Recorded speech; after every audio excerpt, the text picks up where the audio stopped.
This family, the Worthingtons, they gave me everything. Samantha's voice, amplified by the microphone, carried over the crystal chandeliers and silk-draped tables of the Grandview Crest Club.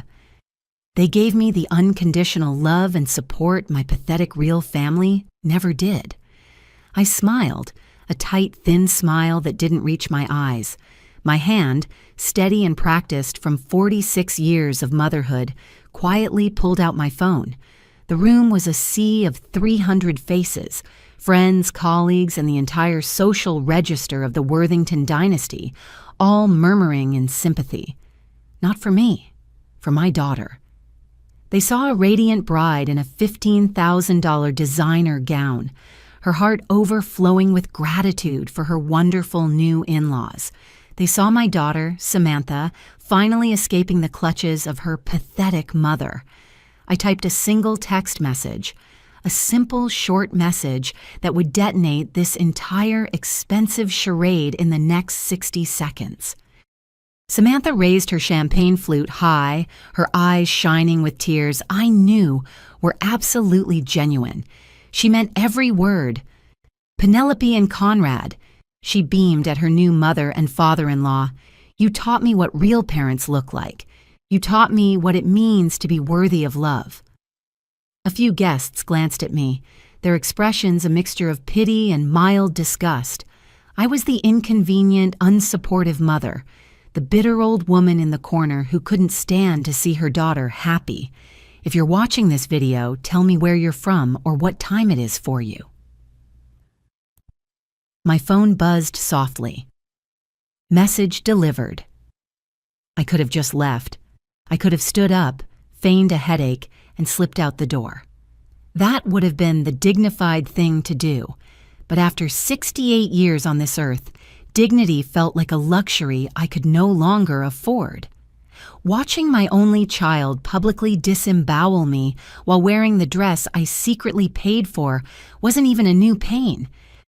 It was just the final, loudest insult in a 22-year parade of them.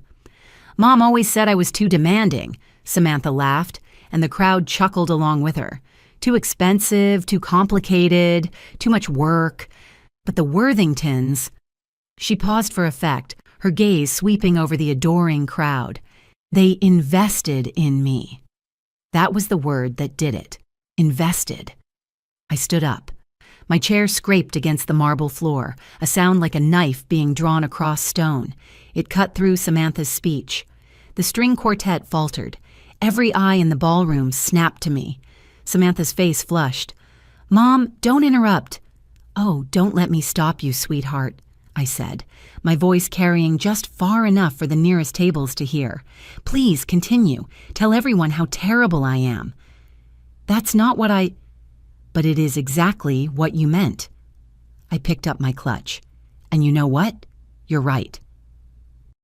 I was a terrible mother. I saw the confusion on the faces of the guests, the flicker of panic in Samantha's eyes. I worked 2 jobs to pay for your private lessons instead of just writing a check like the Worthingtons would have.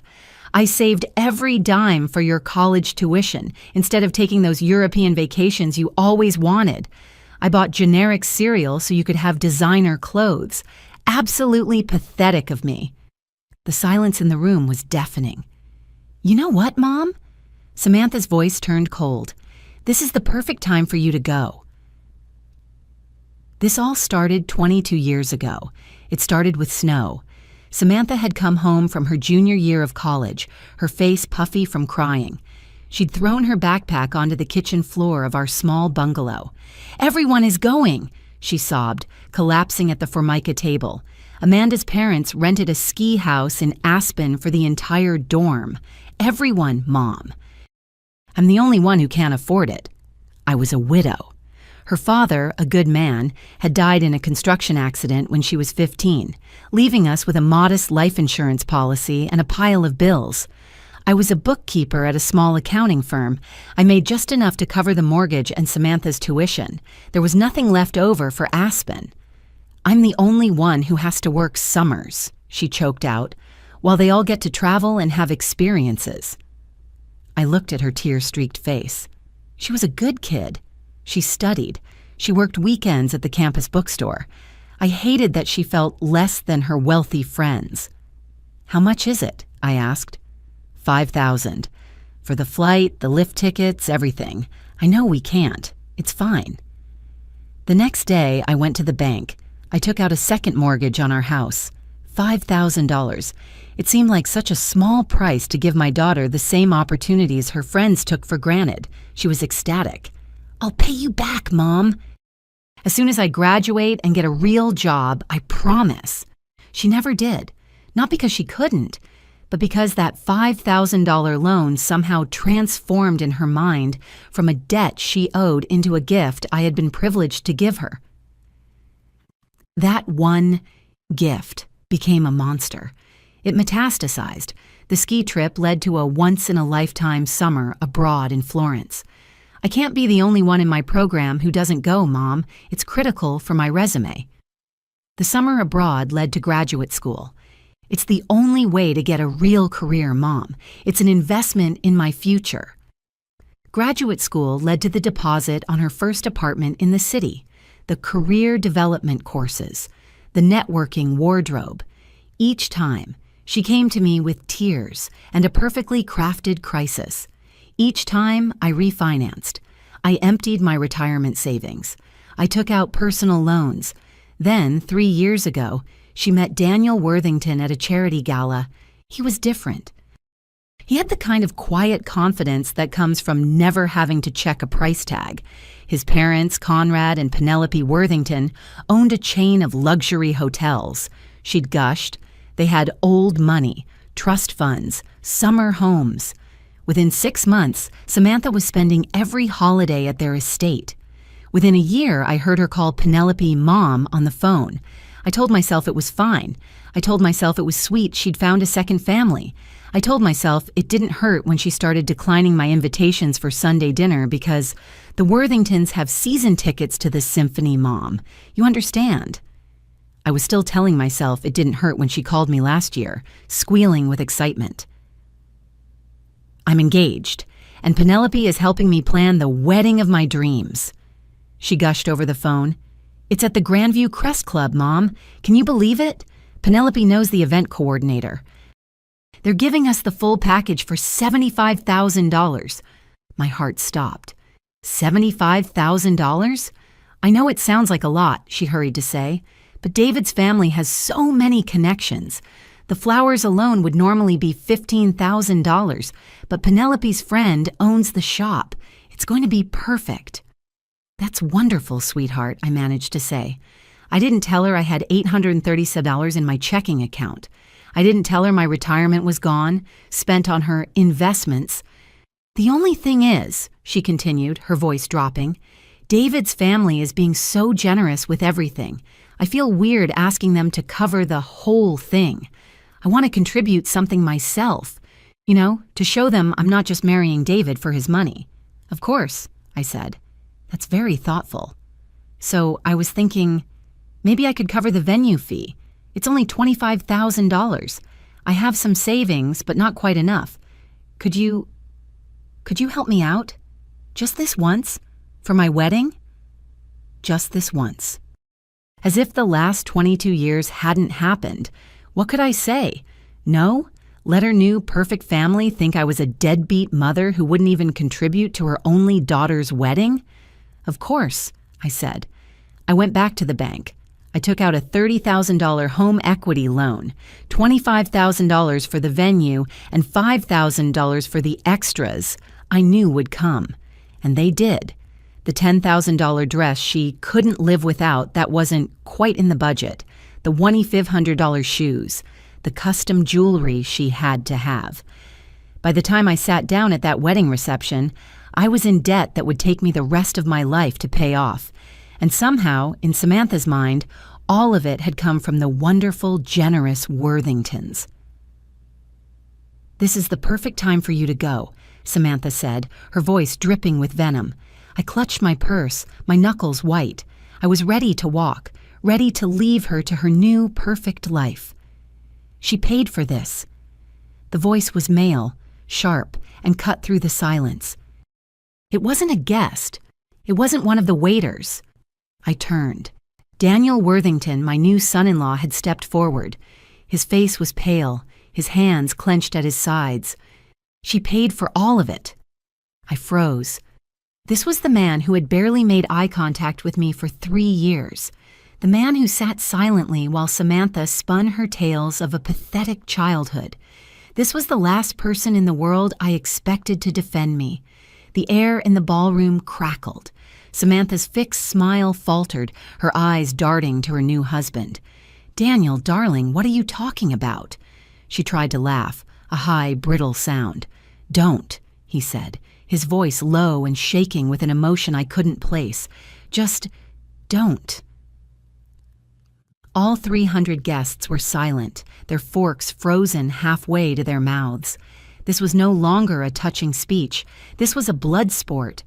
Samantha's champagne flute slipped from her fingers. It shattered on the marble floor, the crystal exploding into 1,000 pieces. It glittered under the chandeliers, just like the carefully constructed lies of her perfect life. "Daniel, what?" Her voice was barely a whisper, but in the tomb-like silence, everyone heard it. He's upset, everyone," Samantha stammered, trying to regain control. "What David means is that Mom, she contributed, along with the Worthingtons. It was a team effort." She shot a desperate, pleading look at her new husband. Daniel looked at her, and for the first time, I saw something other than placid adoration in his eyes. It was a cold, hard anger. "No, Samantha," he said, his voice carrying clearly to the back of the room. "That's not what I mean." He turned, not to the crowd, but to his own mother, Penelope, who was sitting at the head table, her face as white as her pearls. "Your mother didn't contribute to the wedding costs, Samantha," Daniel said, his gaze fixed on Penelope.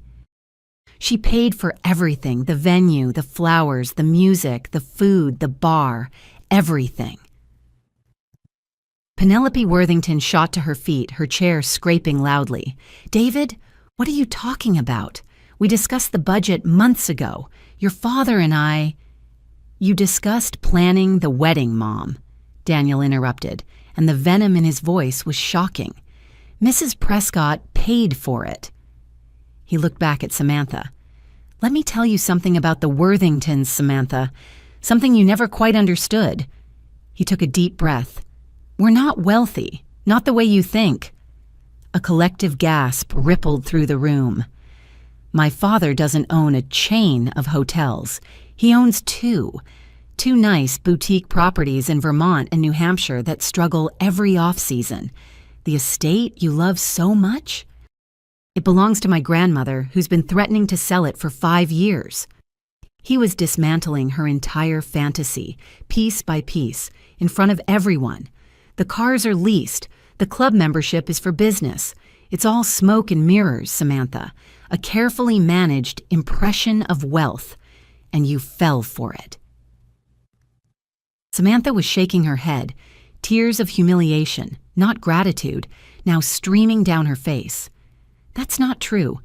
Penelope, Conrad, they said they would plan it," I said, my voice quiet but firm. Every head turned back to me. "I'm a bookkeeper, Samantha," I said. "I've been managing other people's money for 40 years. I know how to read between the lines. I know what business has been challenging really means." I looked at Conrad and Penelope, who were staring at their plates. "When you told me the Worthingtons were taking care of everything," I continued, "I paid attention. When you said Penelope was coordinating with all the vendors, I made some phone calls. I let that hang in the air. It took exactly 3 calls. The Grandview Crest Club, the florist, the caterer. No deposits had been made, no contracts had been signed, no payments had been arranged. I looked at my daughter. They were planning a beautiful wedding, sweetheart. They just weren't planning on paying for it. They were expecting you to." "I could have told you," I said softly, "but I knew exactly what would happen. You would have been devastated, humiliated, and then You would have come to me crying, begging me to fix it so your new family wouldn't be embarrassed. So I skipped the middle part, I said, my voice hardening. I called the club, I called the florist, I called the caterer. I paid all of them, myself, with a home equity loan. Daniel spoke again, his voice flat. The total cost was $87,000. That number hung in the air. I watched Samantha's face as she processed it. I saw her mind racing, not with gratitude, but with a cold, frantic calculation. She knew my finances. She knew I didn't have $87,000. She stared at me, her expression shifting from shock to something I had never seen before. It wasn't embarrassment. It wasn't gratitude. It was pure, unadulterated betrayal. "You took out a loan?" she whispered, as if I had just confessed to a murder. "Mom, why would you do that?" There it was. Not thank you. Not, I'm so sorry. Just, why would you do that? As if my sacrifice was an imposition, an embarrassing secret she now had to deal with. "You should have just told me you couldn't afford it," she hissed. You made me look like a fool." A fool? The new voice came from table 12. It was a woman I didn't recognize. She was sharp, elegant, and looked bored. "That's David's sister, Evelyn," the person next to me whispered. Evelyn, who had been watching the entire exchange with the detached interest of someone watching a play, spoke again. "How exactly do you look like a fool, Samantha, because people found out your mother loves you enough to pay for your dream wedding?" Samantha's head snapped toward her new sister-in-law. "Excuse me?" Evelyn shrugged, taking a sip of her wine. "I'm just saying, David told me your mom has been supporting you for years. The graduate school, the apartment. Now, an $87,000 wedding she paid for with her house. If my mother did that for me, I'd be thanking her, not complaining about how she made me look." "You don't understand the situation," Samantha snapped. "Then explain it to me," Evelyn replied, her voice dangerously pleasant.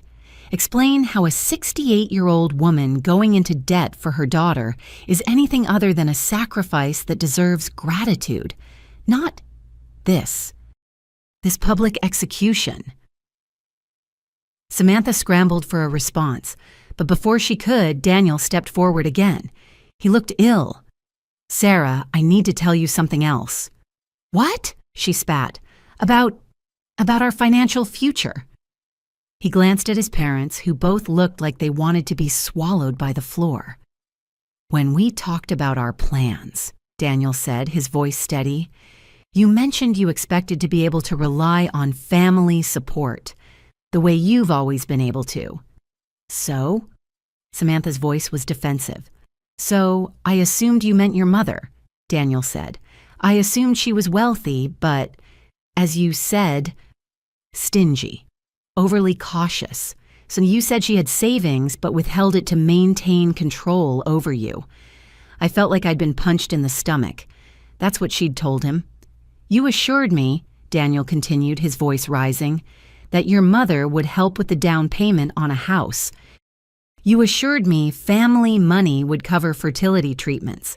You assured me you could quit your job when we had children because we had generational wealth to fall back on." "Daniel, stop. The house we put an offer on last week, Samantha, the $700,000 Montague place, I agreed to that price because you told me your mother would help. The fertility treatments we scheduled, the $15,000 deposit, I agreed because you told me your mother would pay." With every word, Samantha seemed to shrink, and I finally understood. Daniel wasn't just defending me, he was saving himself. He was extricating himself in front of 300 witnesses from a marriage built on a foundation of lies. Suddenly, I wasn't humiliated. I wasn't angry. I felt a cold, sharp vindication.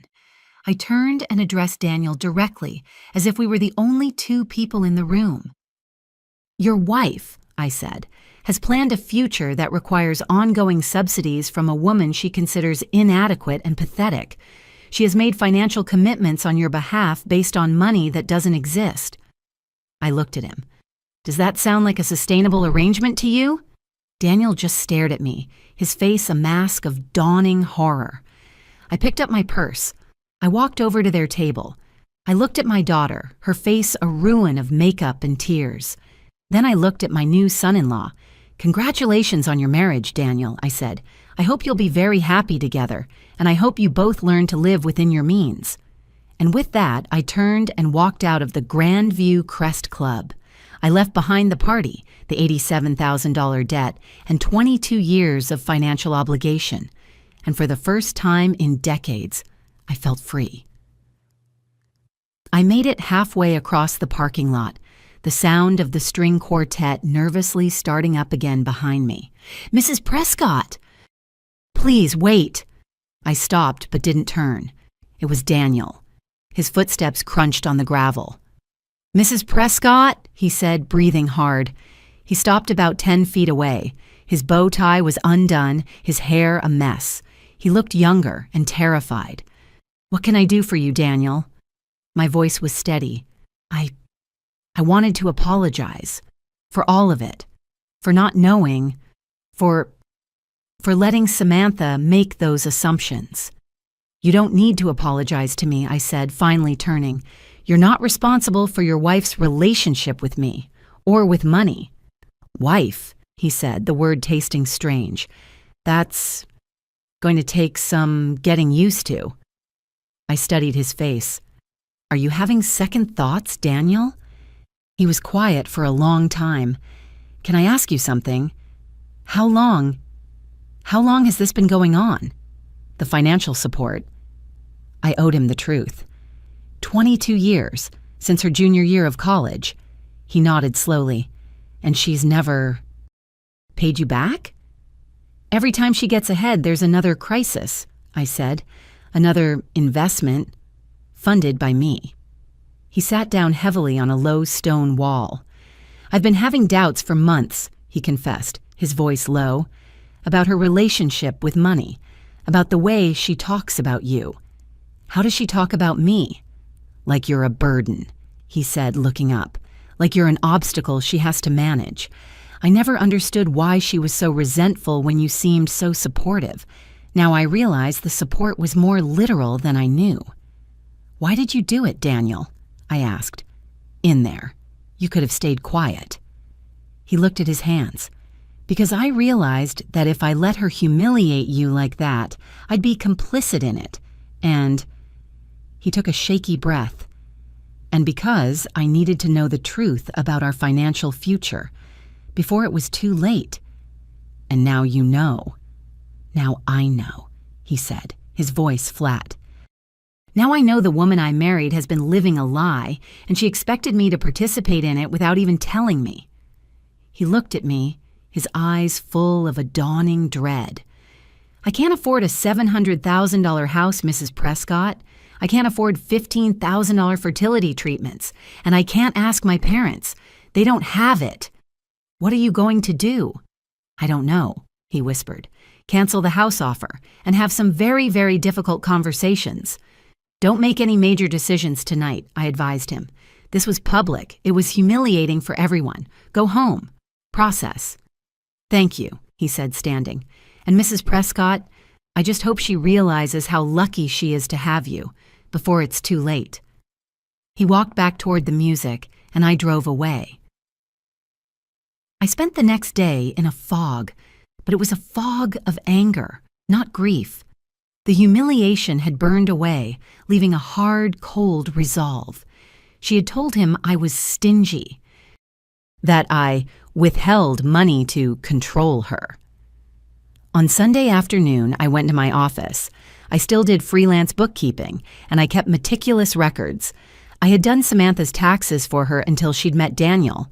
Her files were in a box in the closet. I pulled it down, not sure what I was looking for.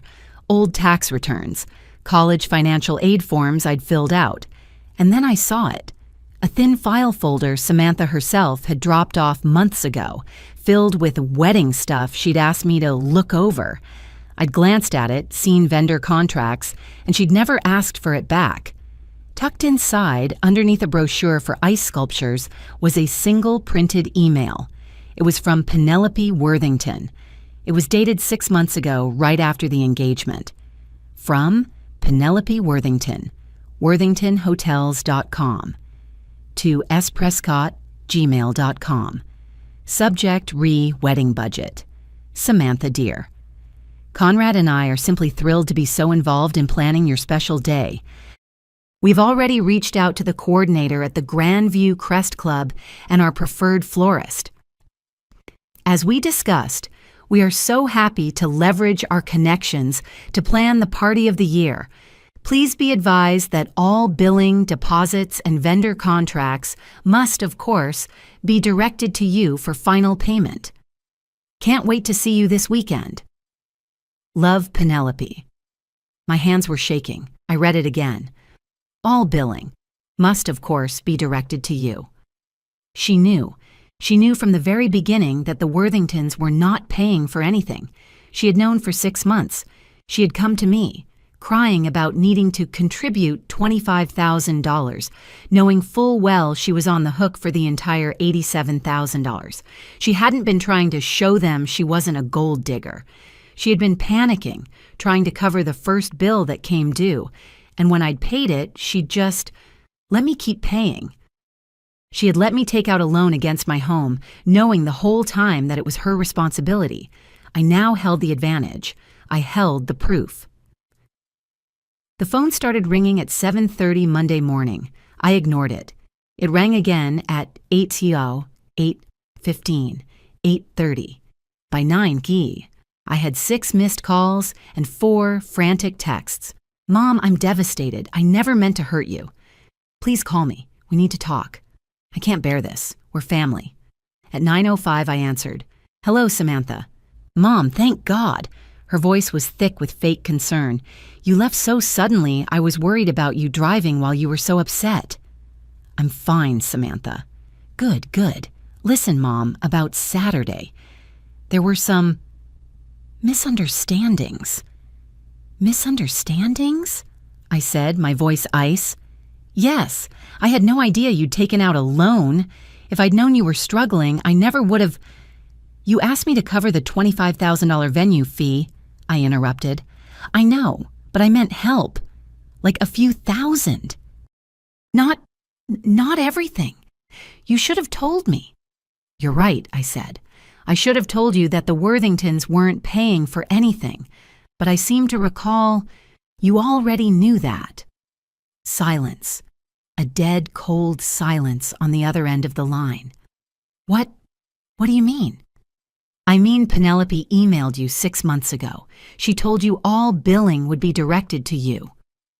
The silence was even longer. I could hear her sharp, panicked breathing. I don't know what you're talking about. I'm looking at the printout right now, Samantha. Another pause.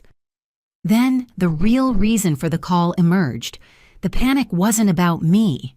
It was about her. Mom, she said, her voice changing, dropping the fake concern and shifting to desperation. Mom, David is... He's serious. He's canceling the house offer. He postponed the fertility treatments. He's changing all our plans. That sounds like a conversation for you and your husband. No, Mom, you don't understand. He's talking about reality and budgets. He's panicking. You have to fix this. Fix what? Fix this. Loan us the money, just for the house and the treatments, just the essentials. We'll pay you back, I swear. Just fix it, Mom, please. No, I said. What? No, I will not be fixing this. Mom, you can't. I hung up. An hour later, there was a hammering on my front door. Not a knock, a frantic, angry pounding. I opened it. Samantha stood on my porch, her face pale and blotchy, her hair a mess. She wasn't wearing her wedding ring. Mom, you have to help me, she shrieked, pushing past me into my living room. I told you, Samantha, I'm done. You don't understand. He's going to leave me. He said I built our marriage on a foundation of lies. He's using your words." "They're accurate words," I said calmly. I walked to my desk, picked up the single printed email, and held it out. "You knew," I said. "You knew for 6 months. You lied to me. You let me go into debt for you, knowing the whole time it was your bill." Her eyes darted to the paper. The desperation in her face vanished. It was replaced by something cold, something I'd never seen before. You went through my things," she whispered. "You left them here, Samantha. You lied to me." "Give me that," she said, her voice low. "No, this is my proof that you—" She didn't lunge for the paper. She lunged for the entire file box on my desk, the box with all her old tax returns, her college files, and now the email. "Samantha, no!" She grabbed the heavy cardboard box. I tried to grab it back, but she was younger, stronger, and fueled by a terrifying desperation. She shoved me. I stumbled backward, tripping over the leg of the coffee table. I fell hard, my hips striking the floor. A sharp, searing pain shot up my side. "You're ruining my life!" she screamed. She yanked the box free, ran to the front door, and was gone. I lay on my living room floor, breathing through the pain, staring at the empty space on my desk. My advantage was gone, and so was my daughter. The shove clarified everything. The line had been crossed. This wasn't just manipulation anymore. It was theft. It was assault. The next call came on Tuesday evening. It was David. His voice was careful, measured, and rehearsed. "Mrs. Prescott, I hope I'm not disturbing you. David, I wanted to call and thank you for your advice about not making major decisions. We've been talking extensively." "I see. Mrs. Prescott, I wonder if I could ask you something, and I'm asking for myself, not for Samantha." A lie, but a polite one. "You mentioned you enabled her expectations. I'm wondering if maybe there's a way to set new boundaries, in a way that works for everyone." Here it comes, I thought, the rational proposal. "What do you have in mind?" "Well, we've realized we were overly ambitious. We're withdrawing the offer on the Montague place." "Smart. But Mrs. Prescott, the fertility treatments are time-sensitive. Samantha is 42. Our doctor said waiting could, we're not asking for the full $15,000. We found a payment plan. It's only a $5,000 down payment." He paused. "And we found a smaller place, a townhouse. We can handle the mortgage, but we'd need help with the $10,000 down payment." $15,000. It sounded so reasonable, so much less than the $87,000.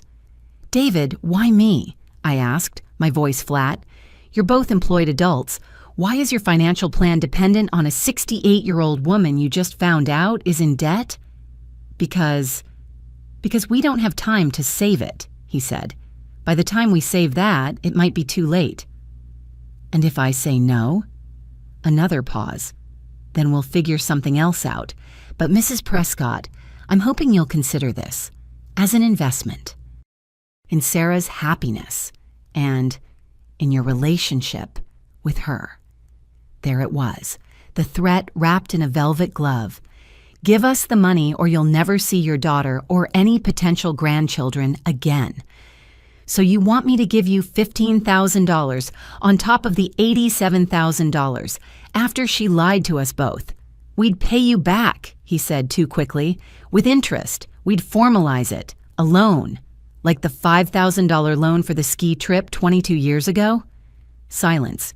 "David, in 22 years of loaning your wife money, she has never paid back a single dollar.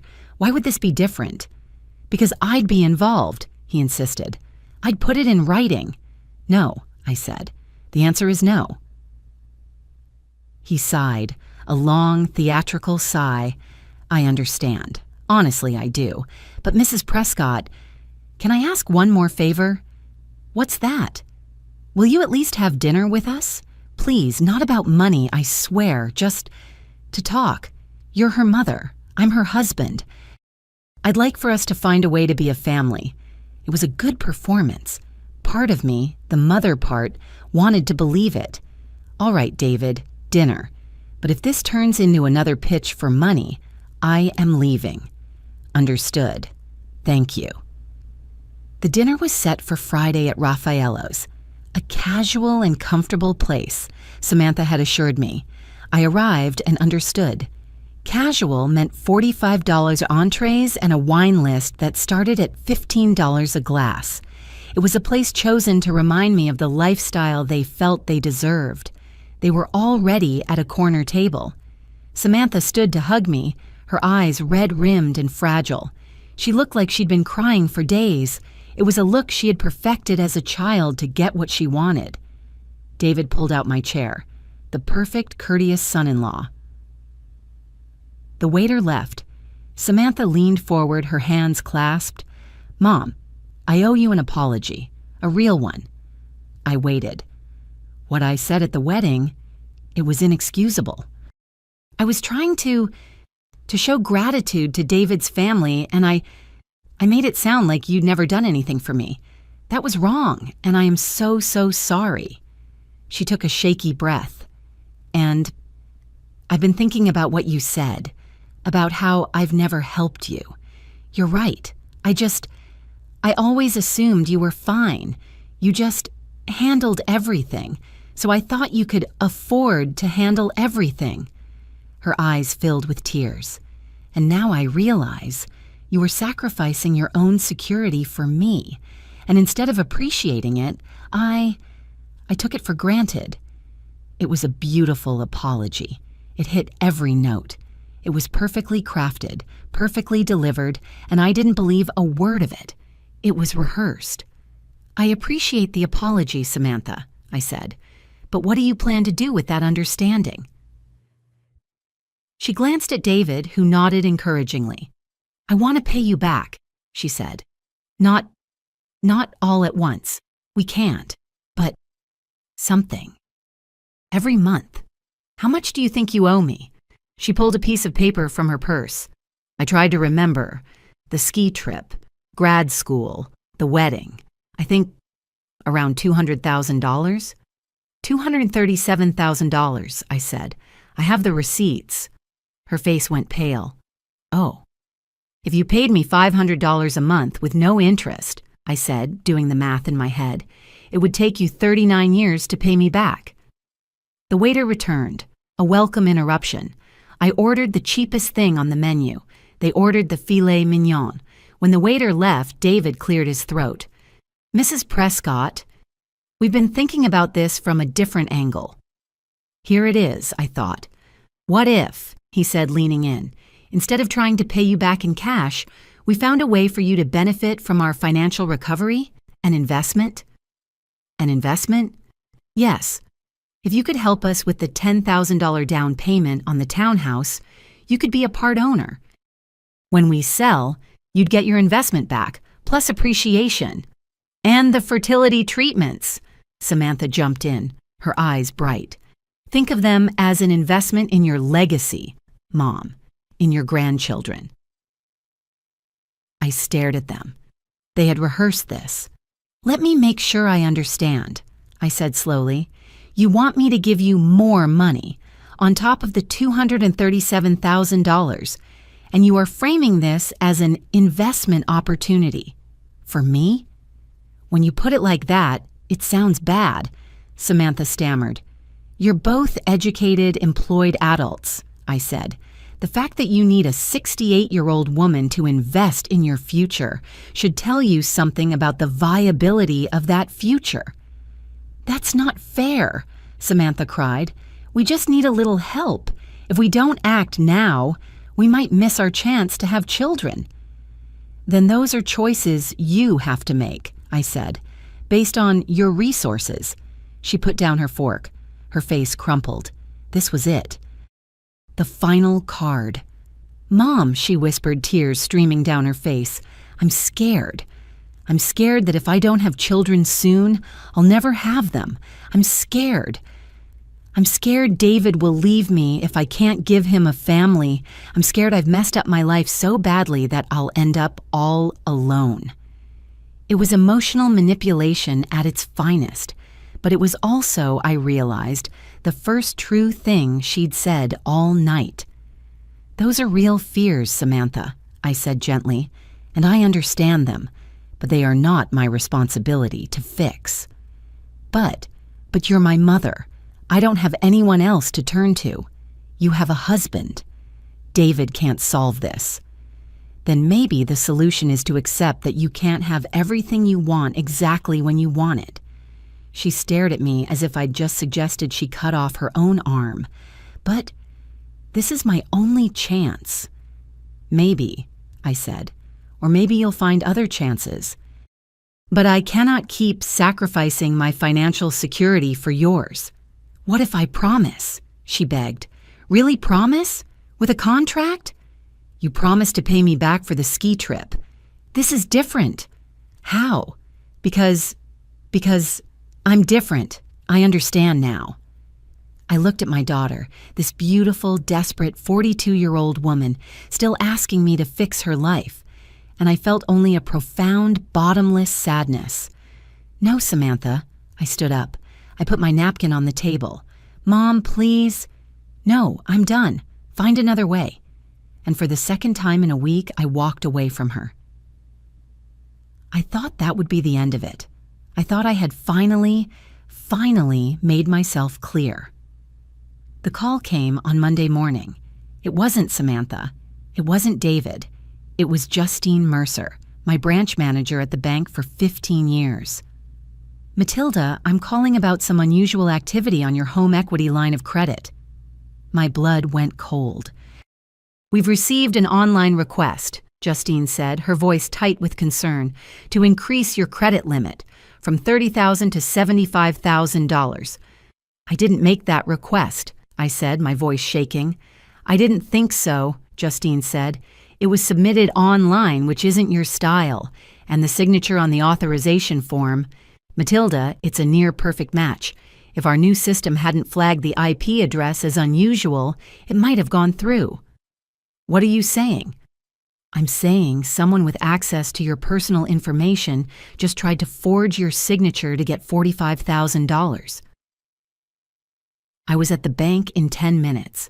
Justine led me to a back office where a young man named Martin Calloway, the fraud specialist, was waiting.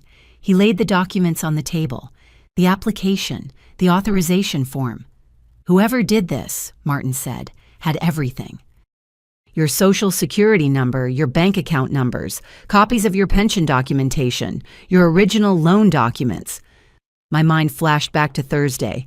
Samantha screaming, "You're ruining my life," as she ran out of my house with her file box. Her file box, the one that contained all her old tax returns. The returns I had filed for her, the ones that had my social security number on them as the preparer. The copies of my pension statements I'd used to prove her financial aid eligibility years ago. She hadn't just stolen the email, she had stolen my entire financial identity. I looked at the forged signature. The M in Matilda was just a little too perfect. She knew my signature. She'd been watching me sign her permission slips and report cards her entire life. "Justine," I said, my voice barely a whisper, "I know who did this." I drove home in a fog. This was no longer manipulation. This was a felony. I sat in my kitchen, my hands shaking so badly I could barely dial. I called David. He answered on the second ring. "Mrs. Prescott, is everything okay?"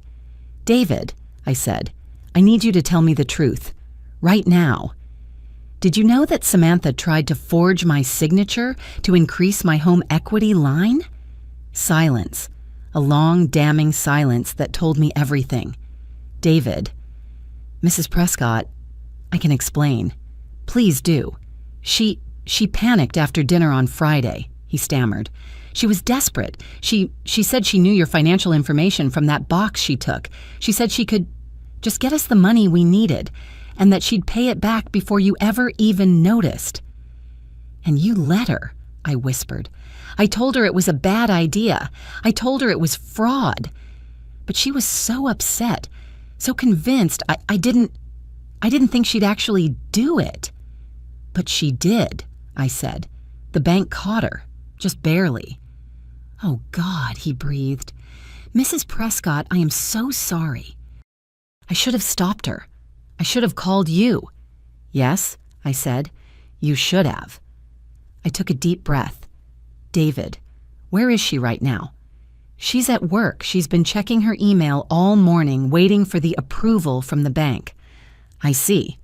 Well, I'm going to call the police and file a fraud report.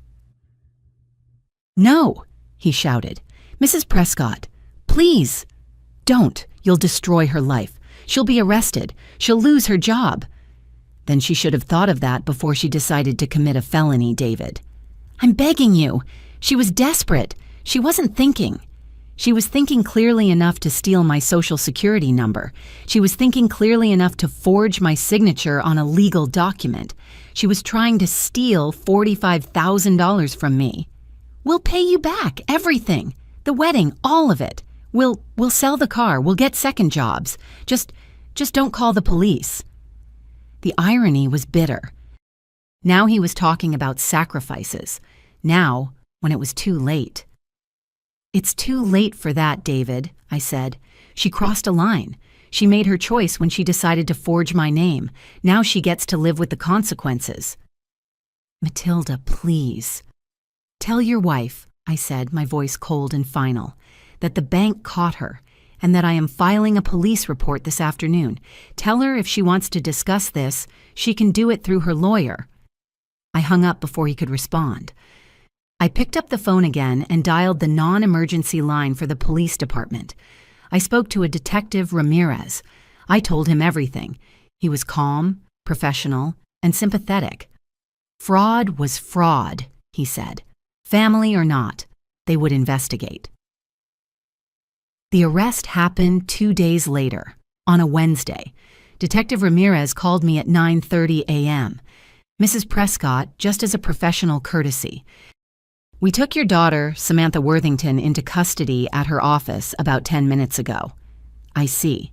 She's being processed now, charged with identity theft and attempted fraud, both felonies.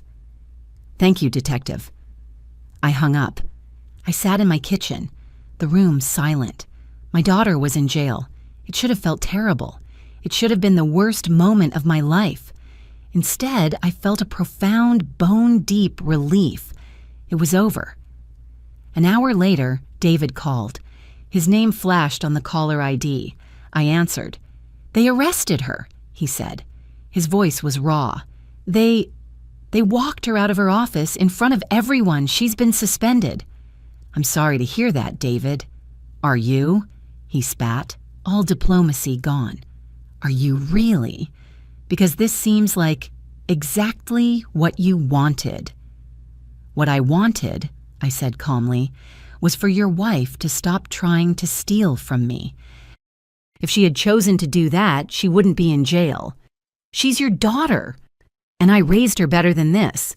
Then why didn't you give her another chance? Why did you have to call the police? How many chances, David? 22 years of financial support wasn't enough. An $87,000 wedding wasn't enough. I was supposed to let her commit a felony against me. Because she's my daughter? You could have talked to her. I did talk to her, at Raffaello's. I told her I was done, and she responded by trying to steal $45,000.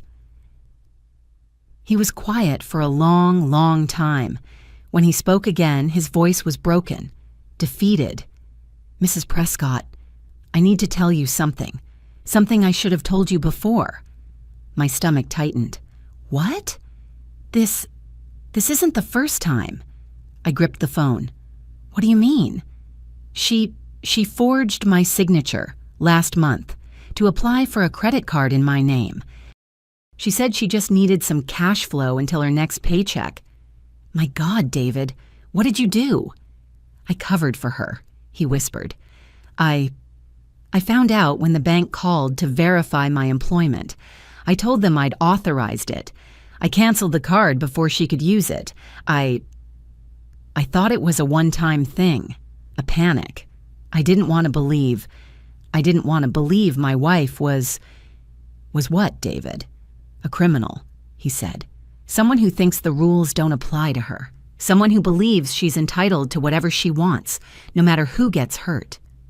He had finally, truly seen her. I'm sorry, David, I said. For what? For not setting these boundaries 20 years ago. For enabling her to become the kind of person who would do this to you. To me. Mrs. Prescott, he asked, his voice small. What do I do? Do you think I should stay with her? Do you think she can change? It was a question no mother-in-law should ever answer, but we were past that. David, you have to decide what kind of life you want to live and what kind of person you want to be married to. If you want to be married to someone who commits fraud when she doesn't get her way, then stay. She's going to need support. She's going to need consequences, I interrupted. Someone who won't enable her, someone who won't cover for her. You really think she should go to prison? I think she should face whatever consequences the justice system determines is appropriate for her crimes, just like anyone else. That's so hard. It's the hardest thing about loving someone like her, I said. You have to love them enough to let them fail. We hung up. I sat in my kitchen and thought about the baby I'd raised and the woman she'd become. I thought about all the choices I'd made that enabled her. And the one choice I'd finally made, to stop. It hurt. It hurt more than I could have imagined. But for the first time in 22 years, I felt like I was being a good mother. Not a convenient one. Not a useful one. A good one. 6 months later, Samantha pleaded guilty to identity theft and attempted fraud. Given her lack of a prior record, she was sentenced to 18 months in a state prison, with 3 years of probation to follow. David filed for divorce while she was awaiting sentencing. He cited the fraud against me, and the fraud she had committed against him. I didn't go to the sentencing. I didn't visit her in prison. I didn't write letters, and I didn't put money in her commissary account. That relationship, the one built on my financial support, was over.